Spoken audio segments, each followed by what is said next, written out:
bandeko na nga ba congolais. Il y a un jeu actuellement dans la République démocratique du Congo. Il y a une émission qui a expliqué le contour. Il y a deal entre, il y a accord qui est en gestation entre les États-Unis et la République démocratique du Congo. Quand la mingité a jeté à côté de la bisso, on a fait la technique de réalisation. L'arrivée, il y a envoyé spécial. Il y a Donald Trump qui est le conseiller principal. Il y a Makambo Etali, Africa, où Ezali Abisso. Où il qui est dans Mokonzamboka. Solola qui a sali interview au sorti de son audience avec le président de la République. Bokoyoka Oyemoko Alobi na Monokonaye. Mais Nalingine a expliqué le contour, il y a deal. Qu'est-ce qui se passe réellement en République démocratique du Congo? Bandeko nanga ba congolais na moni na ba etandeke na ba réseaux sociaux na ba émission awa na Kinshasa na mikili ya paya batu bazo boya deal wana bazo lo ba ke Félix azo brader ba minéraux na biso na moni epenge oya la muka de triste mémoire bazo lo ba ke Félix vrai brader ba minéraux en compensation na éternité na ye na pouvoir batu bazo ko spéculer. Batu bazolo ba oyo bango bazo kanisa koloba. Mais nalingi na préciser, na pesa ba précision. Qu'est-ce qui est en jeu actuellement? Bandeko nanga ba congolais. Pour te ba réalité makambo ezole kalelo, il faut tozonga na kati ya histoire. Ici nous sommes dans le domaine ya géopolitique mondiale. Il est établi aujourd'hui que ma puissance soigne ce moment. Quand je parle de pays puissants, je parle beaucoup plus de pays où ils ont droit de veto à niveau à Conseil et à sécurité des Nations Unies. Dans un pays G7, ma grande puissance. Dans un pays G10, dans un pays BRICS, dans un pays OTAN. Le Congo est au cœur des agendas de la géopolitique mondiale. Bandeko nanga ba congolais nalingi na ramener biso na kati ya histoire. Même depuis à l'époque de Léopold II en 1884, il s'est tenu une réunion importante na niveau Belgique. Bolanda opposant na te bazolo ba pamba na ba etandeke na ba réseaux sociaux. Na lobi bien en 1884. Ce qui je me trompe pas, ça doit être entre le mois d'avril ou bien le mois de septembre, mais ça l'a dit na Belgique, na Bruxelles. Il y avait 3 personnes à Katia réunion. Et ça qui ont fait réunion préparatoire qui allait consacrer la table ronde, la conférence de Berlin plutôt. Ouais, ça qui place ma puissance, ma kabola qui ma zone d'influence na bango.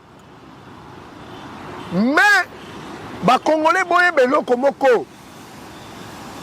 Élément makasi, il faut boye que le bassin du Congo était au cœur de la réunion depuis 1884. Qui ont pris part à cette réunion-là? Il y avait le général Henry Sonford, qui était l'ambassadeur de l'époque des États-Unis, na Katia Bruxelles, na Belgique. Dans un Lukabatou opposant, bonjour à l'histoire. Qui était sous la table? Le monsieur Bismarck, von Otto von Bismarck. Et le roi de Belge va discuter sur la création du bassin du Congo.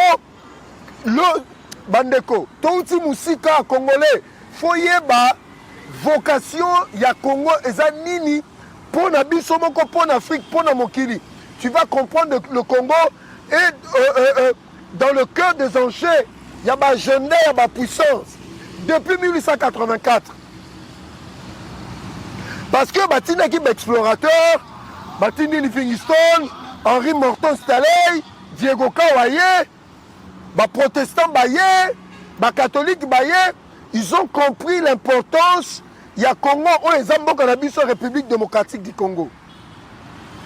Même dossier le niveau, il y a conférence de Berlin.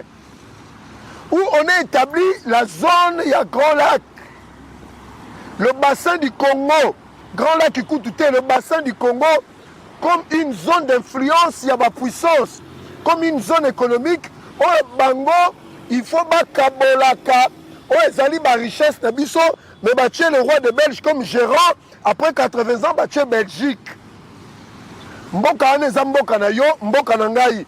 Na 1884, bakoko na biso bazo sala bilanga, bakoko na biso bafandi na bango kimia, mais na niveau ya mikili ya bapaya, bazo boulele biso, bazo kanisela biso, eloko nini bansa na biso. Mais na kati ya ba réunion na bango, intérêt à Congolais ezalaki te. Intérêt na bango, ba américain, ba puissance, bazwa ba biloko na biso pour faire fonctionner l'économie, l'industrie na bango. En aucun cas, ils ont fait un projet pour que Congolais tanga, pour que Congolais soient des centaines malamou. Non, c'était les intérêts de la Belgique et des États-Unis et des autres puissances. De côté, on a des musiques exatées. On a aperçu moko place nini makambe uta. Mokonza mboka auti koleka na chaîne moko américaine, si je me trompe, Fox, ou journaliste américain a tout dit Mokonza mboka, pourquoi vous avez chassé les Américains dans votre pays? Mokonza mboka na sagesse, on a répondu qui parce que c'est une réponse. Parce que les Chinois, les lots, les côtés de mboka na biso, les vendis de mboka na biso, les exploiter mboka na biso. Sous Joseph Kabila Kabange, alias Hippolyte Kanambe, pillage, il y a ressources, il y a des minéraux na biso, et ça qui consacré dans accord privé, où il y a les cas de gouvernement, où il y a les cas de parlementaire, Moutoumoko a ébagité, quand Joseph Kabila, Pierre Lumbi, Nakatumambouake. Ce qu'on a moni Olivier Kamitatou, celui-là qui fait partie du conglomérat des aventuriers na Congo, Azo Telema, Azo Boya, contrat Oyo, accord Antonito signé aux États-Unis, au moment de la période où on a Azalaka ministre à plan, à l'obate l'euro mon côté, au moment où Joseph Kabila Azo Tekamboga la biso na chinois. Batulokola ba Olivier Kamitatou, ajeke la roluki la biso photo na ye, il faut bakanga monoko na bango en ce qui concerne la République démocratique du Congo. Mokonza mboka ebisi ba américain, biso ba to bengana binote, mais la nature a horreur du vide. C'était une façon de dire, nous avons besoin de vous que les Américains vous poussez à revenir au Congo démocratique. Maintenant, qu'est-ce qui se passe? Les Congolais, en 1939, dans Bandeli, en 1939, mais au retour de Joseph Mbenza, aux yeux Makambo, Wapi. Est-ce que Penga Ebi Makambo te?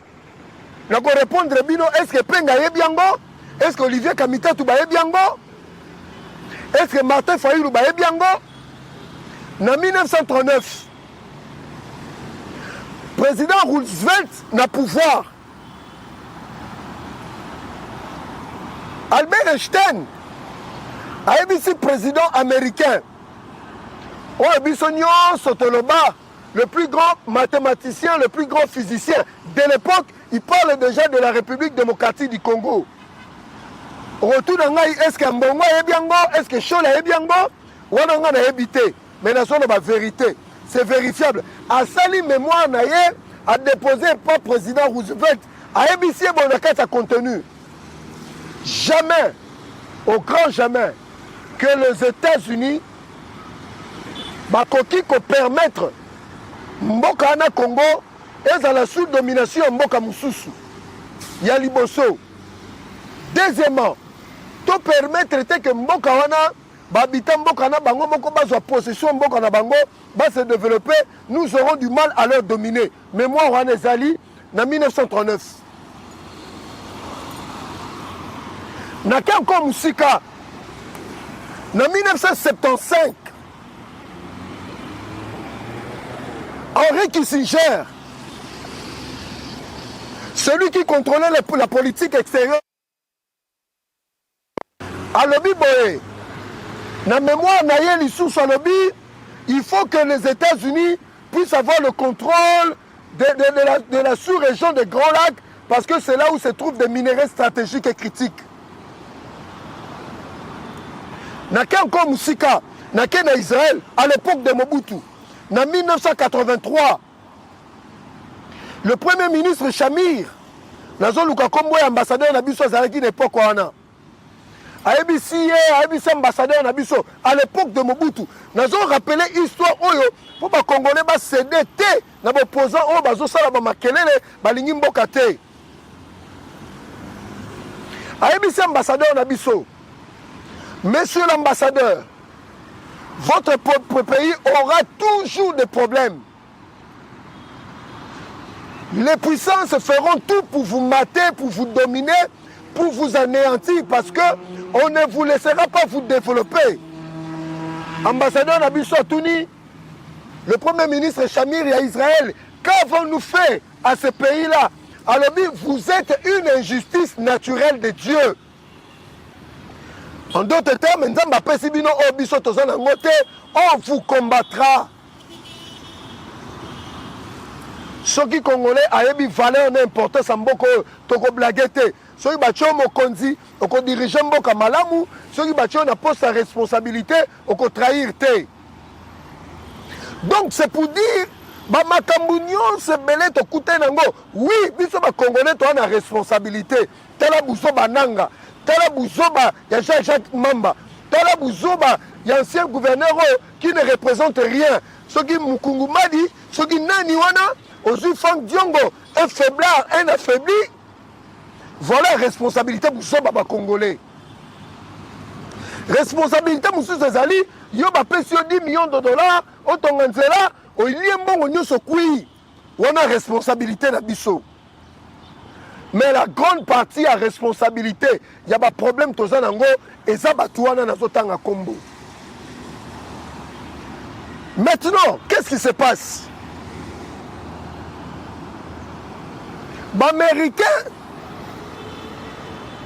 ils vident l'Afrique, ils na bango.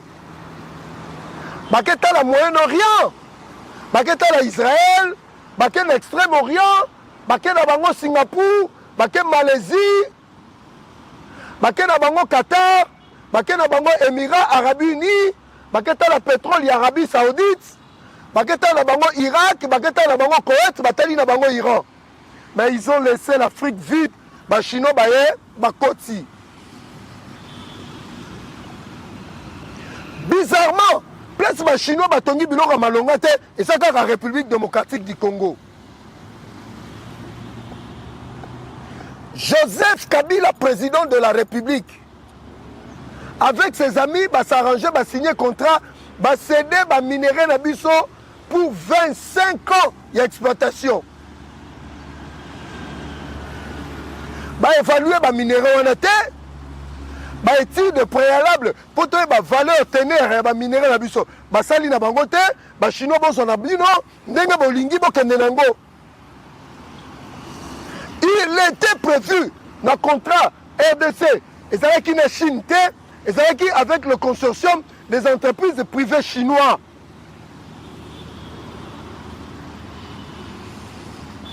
Il était prévu 3500 km de route à construire, 3000 km de rails à construire, 150 hôpitaux généraux de référence sur l'ensemble des territoires à construire, aéroport à Goma, aéroport à Bukavu. Libungu Toulou. Mais pomoni ba minéré, toki ba minéré ba kenango. Hôpital du cinquantenaire au Bozomo Nawana, na kati ya contrat, réhabilitation nango 120 millions de dollars américains. Mais hôpital à Mamaemo, qui sera le plus grand hôpital d'Afrique centrale, nous coûte 58 millions de dollars américains. Boulevard Bozomo na limité Awa, ça nous a coûté par 1 km carré 2 millions de dollars américains au lieu de 1 million de dollars américains. Au retour de Joseph Menza, autres va donner wapi, va donner ça disponible. Donc pour dire que Kabila n'était pas venu développer le pays, moi et l'autre, ils ont le boulevard du 30 juin. Au Babengi, immeuble intelligence, selon Kabila, ça nous a coûté 48 millions de dollars américains. Mais ce qu'on y est, na Kankokolo, bâtiment au ministère de la Défense, ça coûtait 5 millions de dollars américains. Bomoni Kabila na ba camarade na ye, on est là bazo fungola mbanga pour donner des leçons à Félix Tshisekedi. Voilà Makambasali na kati ya Congo. Le président Félix Tshisekedi arrive au pouvoir en 2019. Donald Trump, président de la République, a mené le lobby Yamakasi aux États-Unis. Il approche l'administration américaine. Négociation bandit. Parce qu'en ce moment-là, nous avions besoin des États-Unis à nos côtés. Mais le président Félix a ouvert la porte à tout le monde. Chinois pe bazalaki.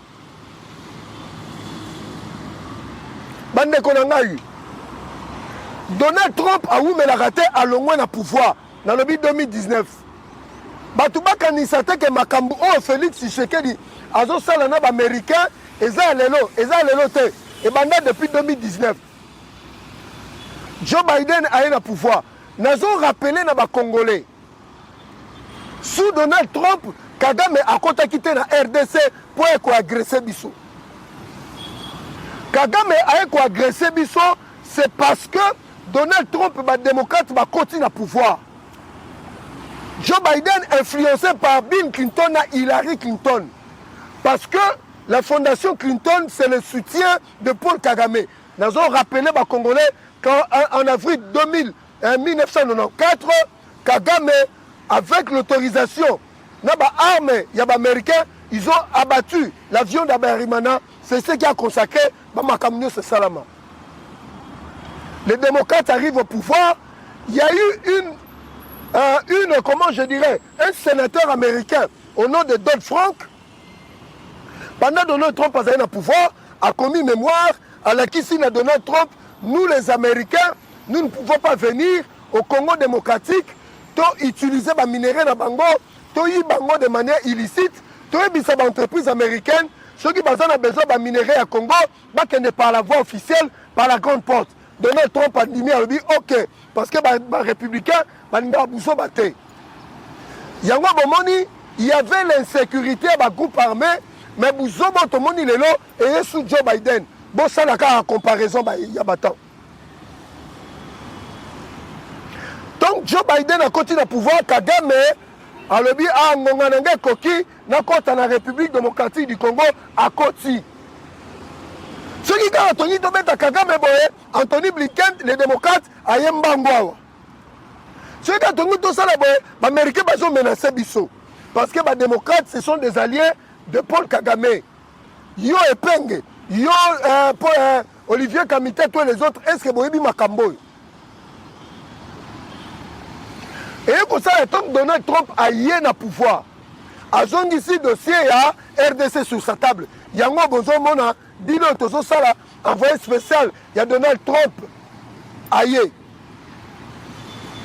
Mais, bande konanga tout cela entre Bissot. Pendant 30 ans, Kabila na Kagame na Moïse Katumbi, ba yibi ba minéré na Bissot. Et même les Bissot choléra, et même les Bissot ba mort. Et même lui, sont pauvreté. Si Donald Trump n'a Félix Tshisekedi Bayokani et qu'à l'issue, il y a un corps Oyo qui n'est pas à l'Est, on a des gens qui sont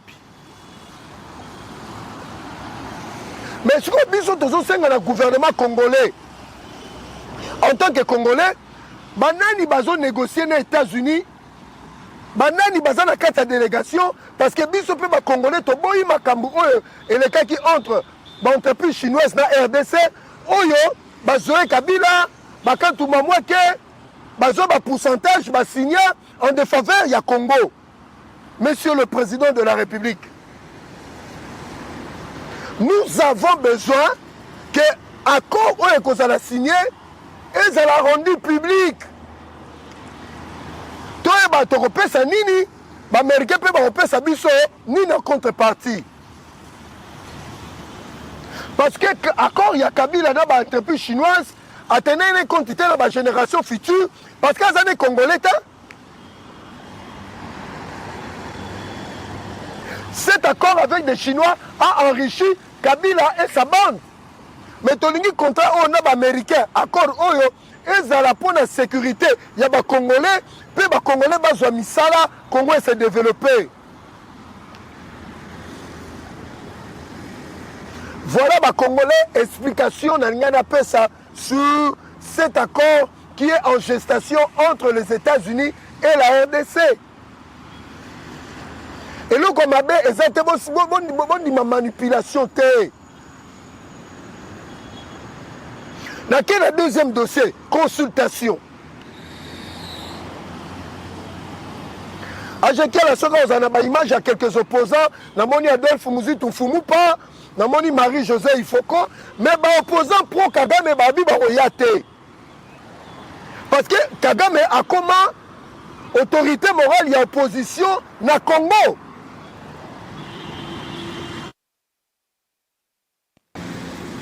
Bande konanga iba Congolais. Nayoki batu mususu, oh biso, tozaka na processus ya Kinshasa, fait des routes à Kinshasa, babilo na bangwana, ya bambongo, ya bachole, et na babukundoa. Nazo le baboye, bande konanga ba Congolais, tout solo la bien.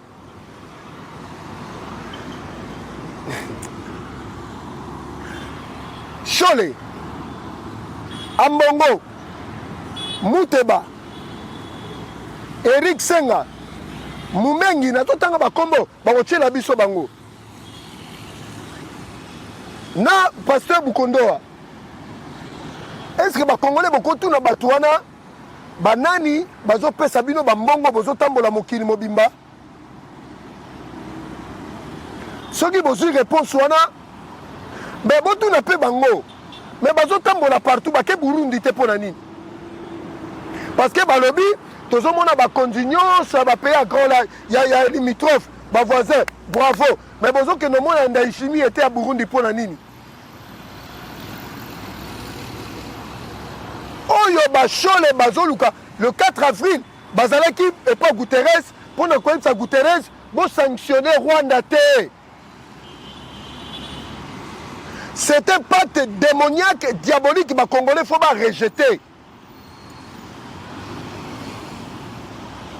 Guterres, les sanctions contre Rwanda, Bisoto Lingite, en fait, mission à Bambongo, ba congoliser agression rwandaise. Babi Misakagame na Makamboyo. Ba la face du monde que c'est une affaire entre Congolais. Ba dénaturer. En fait, balingi ba détruire diplomatie nous à Félix ou à la kisi na mukili mobimba que Kagame c'est un voyou. Mais au moment où Mbongo Zoloba, Kagame c'est un grand leader, il a un grand leadership, il a développé son pays, mais au plus de 18 millions de morts, bandimine, il y a l'église catholique dans 4. Ben, avec l'Union européenne, tous l'unanime, ils demandent à ce que le Rwanda soit sanctionné. Choléa Boinae, Alingi n'a été.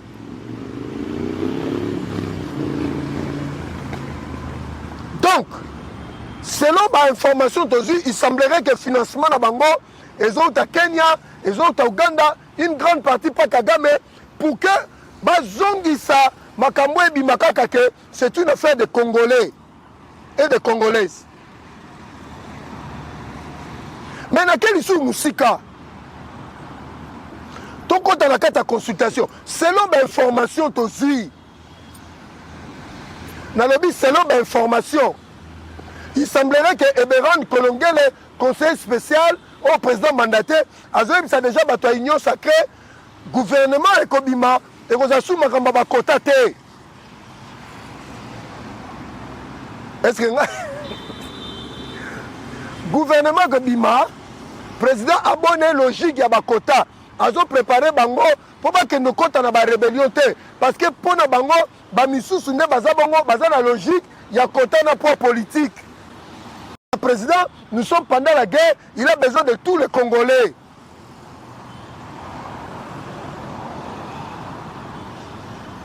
Et puis c'est le peu d'informations nous sommes aussi. Et bien le peu basé sur ce pélatin. Parce qu'il y a beaucoup de gens qui ont une consultation, et ça qui a présenté un nombre de députés, va peser ma ministre. Même la période, il y a un quota. Mais c'est pas normal. Donc, aujourd'hui, le mitema na bango intérêt peuple et ça la ranangote. C'est leur vie, c'est leur train de vie, et leur famille, et leurs dépendants, na ba clan na bango. Je le dis, Monsieur le Président de la République, la majorité nous sommes frustrés, mais les Congolais, les lobbies, ceux qui ont moni le gouvernement, ils ont une frustration nationale. On n'a plus besoin de certaines figures dans ce gouvernement.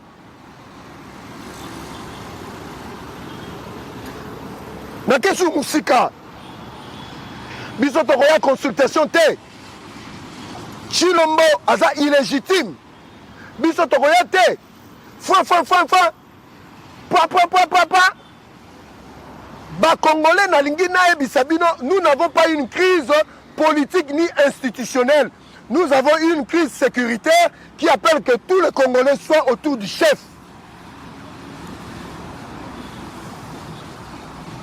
Voilà la vraie raison. Yango tozo senga na ba Congolais na ba Congolaises. Bon soutenir Mokonzi Mboka Félix Tshisekedi Tshilombo. Bon il y a démarche, il y a ba sango wana, eza suicidaire, eza démoniaque. Yango tozo interpeller ba Congolais na ba Congolaises. Guerre oyo nalingi pena kende musika bandeko na ngai. Toloba na ba vérité. Félix Tshisekedi, président de la République, ben, il pouvait signer des accords avec Kagame, en avant de calme, aller à Mbongo Naye, accès à compte belé en banque. Mais s'il a refusé, c'est pour sauver le Congo. Toyoki le 9 avril, la délégation congolaise et Kokene Doha na Qatar. Mais bino bato boke na délégation. Congolais na Congolaise a boyi na ye makamba mixage na brassage na armée na ye. Congolais na Congolaise a lobby ha to boyi na ba institution to mona lisusu ba Rwandais. Eza na ba ligne bokoki ko franchir te. Congolais aza prêt ya ko bunda bitumba. Président de la République, mon président ne cède pas. Tu as l'avantage, monsieur le président de la République, avec tout le respect, d'avoir des Congolais et des Congolaises derrière toi, dans la majorité. C'est ce peuple-là qui te protège par ses prières à Dieu. Les Congolais sont là-dessus, ceux qui ont accord signé, on peut signer une loi d'amnistie générale, tout en effaçant les crimes nyonso basali, bana na biso ba 14 ans violés na Bukavu, ko boit que la batu ba bombe en plein meeting na Bukavu, ko violer ba maman, ko bomba ba jeune, ko bomba na biso ba musicien na Goma.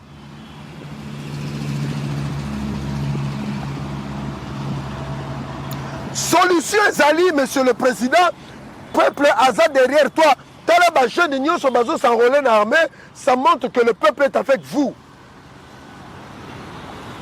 Monsieur le Président de la République,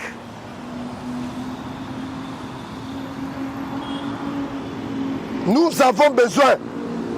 Walikale les a récupérés. Toboy Tolo Kalobi qui est rebelle va récupérer sous Walikale. Massisi centre Toboy Tolo Kalobi sous va récupérer Kiango. Mais Bozomo n'a tel nom. Kagame a commis la difficulté à ravitaillement. na ba M23 na ba AFC. Boyebi pourquoi? Parce que Arish aza ko kangama. Ndeko AGK la kolukela biso photo Arish Motala ye. C'est lui qui ravitaillait en nourriture, en médicaments, ba Rwandais dans l'opération. Kagame a un problème aujourd'hui de ravitaillement. Aza affaibli dans la sanction. To bunda bitumba. To saluer l'effort du gouvernement sous maman Judith Soumino à Toulouka. Oh, ba soldat ba militaire. Ils ont doublé. Bazo zo ba prime. To bunda bitumba.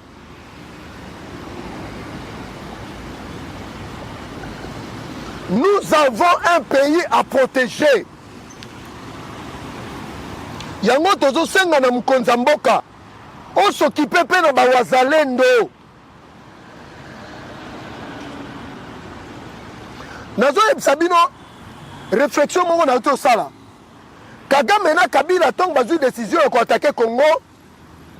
Ils étaient sûrs de leur plan. Na minute oyo ils ne sont plus sûrs de leur plan parce que bayebi que na minute oyo selon Bango, ils avaient des officiers déjà achetés dans l'armée, mais Wazalen de Lelo, commis complication pour la Kagame et Kabila. Nazo rappelé na Congolais, Nazo ebisa Congolais. Pendant Kabila au pouvoir, les Wazalen de les Maïmaï de l'époque, ils étaient des ennemis de la République. Sous Joseph Kabila, les Wazalen étaient traqués. Des ennemis de la République, parce que les Ouazalendo, les Maïma de l'époque, compliquaient la vie à Paul Kagame. Yango moni Joseph Kabila traquait le frère Ouazalendo, Maïma de l'époque. Mais sous Félix Tshisekedi, les Ouazalendo sont des enfants du pays, des fils du pays, parce que Félix est leur frère. Yango moni na ba sortie médiatique, Félix Tshisekedi. Bon, t'as la différence entre un Rwandais et un Congolais. Félix Tshisekedi a lobby, Wazalendo Bazaba héros. Kabila Pona Bango, les ennemis de Paul Kagame, déjà tués.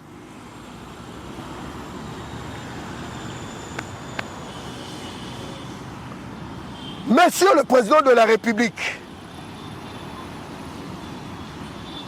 nous avons besoin que tu effaces humiliation autosuite de la part de l'armée rwandaise par la guerre. Nous devons humilier Kagame sur notre sol. Les soldats rwandais comme un fumier, on a lobby, pommes de terre, on a lobby Mamadessou à l'est du pays.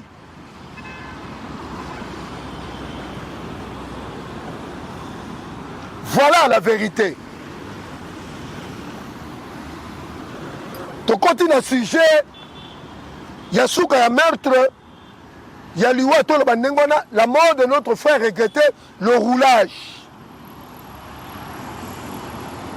Procès déjà bandaki en flagrance. Il y a 7 policiers, il y a escorte à maman premier ministre, Bazo Samba pa Bazouzi. Mais nalinga qui n'a pas sa précision. AGK la retient la biso, ba photo maman premier ministre, botala vraiment est-ce que maman boye a qui coordonné ba boma congolais. Maman boye vraiment qui coordonné ba beta congolais. Au moment où maman oyo premier ministre, maman na biso, maman boboto, azo bunda pour l'amélioration, il y a ba conditions de vie, kaka ya ba policier na ba militaire wana. Depuis les années 70, il y a un pasteur Guili Moutazala Makas na Badat, il n'y a eu jamais augmentation de soldes comme cela était sous maman Judith Soumino à Toulouka.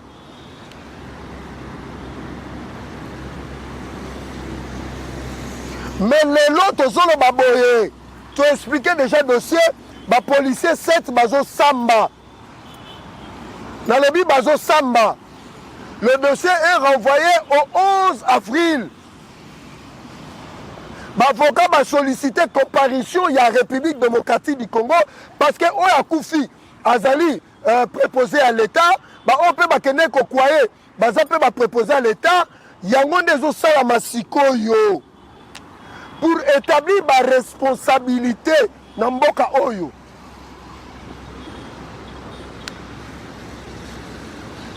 Nayoki batu mususu, ne lenga koloba, bazoboma biso na Goma, bazoboma biso mpe na Kinshasa. Quelle réflexion terre à terre. Oh, dossier oyo, eza lokola dossier à Doli Makambu, tout ça. Quelle réflexion. Tout le bel dossier à Doli Makambu. Hôpital Vijana, spolié. Doli Makambu, ministre provincial de l'Intérieur, a quitté sur place. Dans les policiers, il y a eu mort d'homme. Judith Soumino Toulouka, réunion interministérielle, à quel moment la présidence de la République a continué réunion, a dit même pas que le cortège d'ailleurs, Jeep Mogozongi na Sima et que le policier à circulation routière. Comment on peut comparer les deux? Bah, même hier mardi, n'a pas que, a dit même pas que Jeep Mogozongi. Dans la nuit, journaliste, mon grand journaliste, Israël Moutombo, a le cortège, il y a maman premier ministre Bomi policier, c'est-à-dire maman premier ministre à Bomi. Quelle réflexion, journaliste?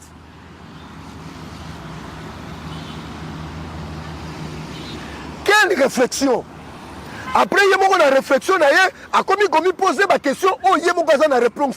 Mais pourquoi tu as affirmé, mais tu te poses des questions que tu n'as pas de réponse? Quel niveau de journaliste tu as dans beaucoup?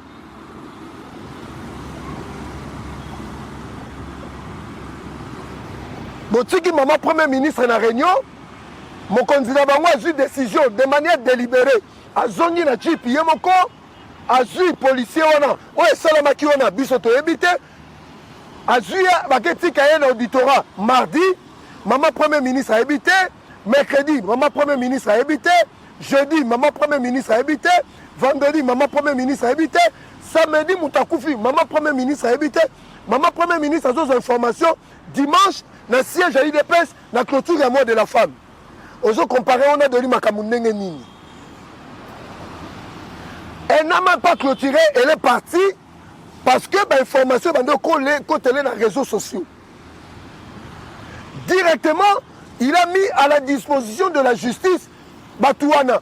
Il était pour protéger l'État, il était apprécié par les policiers. Il y a besoin de combo dans Bangota. Il y a la garde privée. Il y a le ministère intérieur, la unité et ça la protection de haute personnalité. Même il y a un milito, et peut se sentir en danger. Comment il faut protéger les biologiques? Il y a la bazouzi, la 11, établir la responsabilité de tout un chacun. Il y a un Congolais qui céder dans la manipulation. Bazu image à l'époque à Kabila, police anti-émeute, bazo beta mutu, basumilango, na liwa ndeko na biso policier. Bona mutema mawate.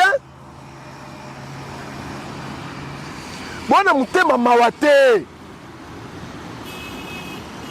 Bolingi famille wana tala. Moutakufi toujours regretté de présenter mes condoléances. Mais bah politiser liwana parce que c'est na batu, bazo lukaba comme ba premier ministre, bazo ba pesi batu mbongo, ba publier n'importe quoi dans les réseaux sociaux, ba les canaux ba télévision, ba dénigrer maman premier ministre.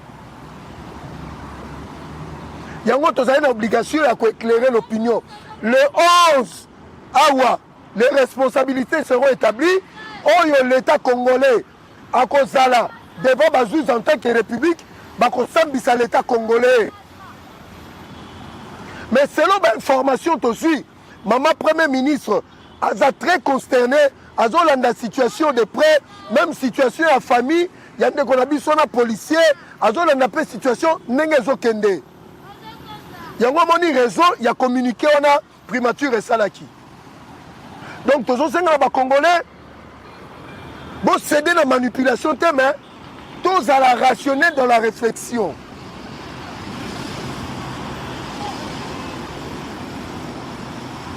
Yango Zalaki, le contour, il y a les solos aux Zalaki Nango.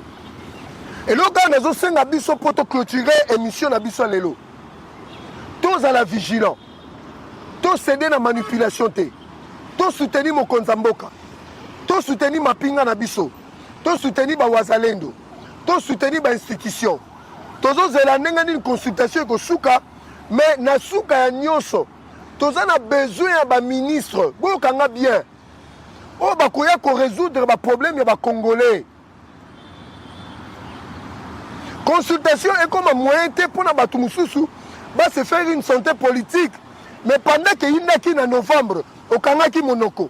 Pendant que yinaki na décembre, okangaki monoko. Pendant que yinaki na janvier, okangaki monoko. Et yinaki na février, okangaki monoko. Pendant ni période na bando fungola monoko, Joseph Menza, Pasteur Gili Bokwala, Mitterrand Naya, Pascaline Kasongo. Bino bozalaki wapi? Yango mokonza mboka ebisi bino, vous étiez totalement dans le quasi-silence. Vous m'avez laissé seul sur le champ. Mais lelo bangwana babimi. Bakomo lakisa biso ba poids politique na bango. Bakomo lakisa biso bango nde balobaka français bien. Misusu kutu kofinga kofunda biso pas président. Bakanga biso monoko. Bandeko. On se voit à la prochaine. Pour venir encore vous expliquer la situation du pays. Tosengi nzamba batela Congo, nzamba batela mokonza mboka na ba Congolais na ba Congolaises nyoso o boza awa. Tout mon soutien na ba Congolais o nyoso baza na diaspora o bazo bunda pona mboka na ko clôturer te ça apporter soutien ba lobeli peuple na concert à Maître Gims o eza na bitumba na ba Rwandais le 7 avril. Pourquoi beaucoup interdire Maître Gims na ba Congolais basa la concert parce que bino na Rwanda boza bino na ba starté ajeki la pesa 2 minutes n'expliquer likambo na Rwanda boza bino na ba starté star na bino ka moko komone za kizito kaga na bomaye siko biso to na ba star na France oyo ba l'équipe ba Rwandais na ki star Maître Gims ba Naza et les autres. Est-ce que na Rwanda bino bozata na star bozata na musique? Preuve kutu ma musique na biso ne bobeta hakuna. Toyoki ke maire ya Paris yene mutazo nga compliqué concert à Maître Gims. Aje ke la reluka biso te lo nya Maître Gims poto l'accès soutien ba congolais na concert wana. Toyoki na CC Macron pa kotiango abengisi mushikuwabo secrétaire général ya OIF bakota makambo po babebisa makambu. Solo pende toyoki liba masolo nekolanga ajeki ala okoseka.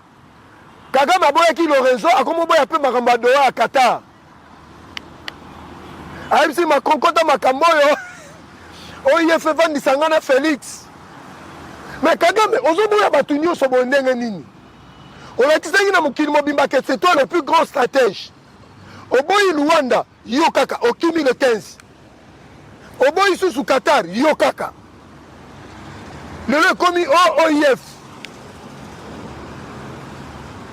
Donc, ba Congolais na ba Congolaises Kagame a komi na suka. Mais bato bazoli maba sauver Kagame à Mongo Chole et les autres. Yango toza la vigilant. To soutenir Mukonza Mboka. Yango te pesi le monde na ba diaspora nyonso boza na mikila poto o boza na Afrique na ba Congolais nyonso boza awa. Bana Goma na bana Bukavu. Bana Kishisha Bunagana. Ba Congolais nyonso de ya partout na awa. Nous sommes tous les fils de Simon Kimbangu. Biso nyonso bana Fumu Kimbangu, il a résisté à l'occupation coloniale. Tozo fêté déjà Tobanda Kilobi, le loti le 6 avril. Le Ngonya na Mukonza Mboka, un vrai Congolais. Azi a honoré Lumumba, aye a honoré Fumu Kimbangu. Le 6 avril, Congolais nyonso, Africains nyonso, azo ko commémorer